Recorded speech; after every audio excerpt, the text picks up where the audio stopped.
Lembra da época em que o Brasil inteiro vivia ali a febre da caça ao tal Lázaro Barbosa?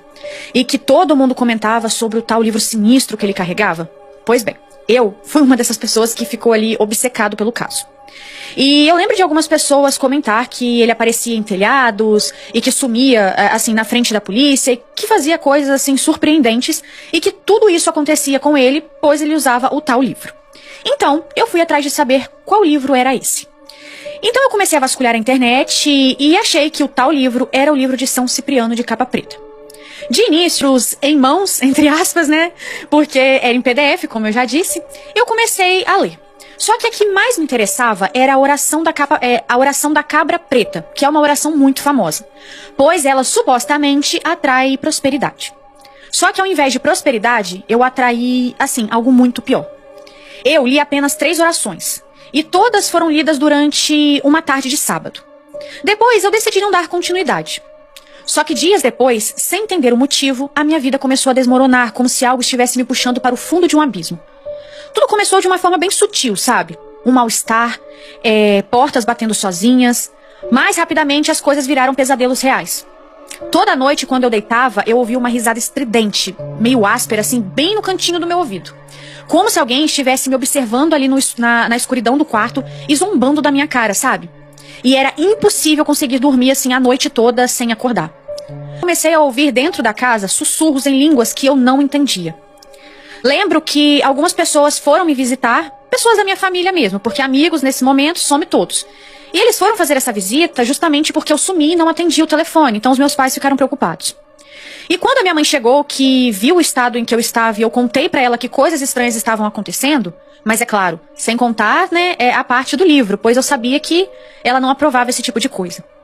Então ela chamou umas pessoas conhecidas e começaram a tentar orar por mim. Até que um dia aconteceu o pior. Pra mim, assim, foi o pior de todos os acontecimentos. Numa noite qualquer, aparentemente em surto, eu quebrei tudo dentro da casa. Eu fui tomado por uma força que não era minha.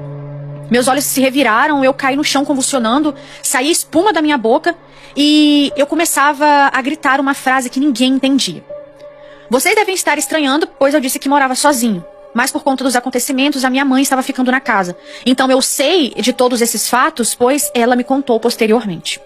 E até eu só sei que eu acordei num hospital com a minha língua toda dilacerada, como se eu tivesse a mordido inteira, sabe? E nossa, doía muito, principalmente depois que o efeito do remédio começou a passar. Enfim, voltei para casa e os horrores só aumentaram. Foram mais ou menos uns 2 meses sem dormir direito, vultos atrás da porta, sombras subindo assim pela parede e as vozes sussurrando as mesmas frases desconexas com uma linguagem que a gente não entendia. Era como se a minha mente estivesse sendo corroída lentamente por algo antigo e faminto. Foi aí que eu percebi. Eu tinha chamado coisas que eu não queria ver. Talvez aquelas orações que eu fiz usando o livro, eu invoquei entidades que não se importavam com o que eu acreditava ou não. Eu acredito que eu tenha aberto tipo uma porta, sabe? Ou um portal, vamos dizer assim. E que algo tinha passado por esse tal portal. Eu só sei que eu levei 21 dias seguidos lendo o Salmo 91 em voz alta por toda a casa. E eu fazia isso sempre com a ajuda da minha mãezinha e de quem mais estivesse na casa comigo. Depois disso, as coisas deram uma amenizada e foi quando os evangélicos, os amigos da minha mãe, conseguiram ficar na casa para poder fazer os rituais de limpeza, que antes, como eu mencionei, eles não conseguiam concluir. Muito óleo ungido e muitas orações ali do Salmo 91, as coisas melhoraram. Até que um dia, simplesmente, tudo parou. Eu acho que todas essas coisas que fizemos, de uma forma ou outra, acabou fechando o portal, entre aspas. Pois eu julgo que eu devo ter aberto algum portal, porque eu sempre via coisas diferentes, como se cada dia era uma entidade nova andando pela casa, sabe? Ou falando algo novo, tipo isso, espero que esteja dando pra entender.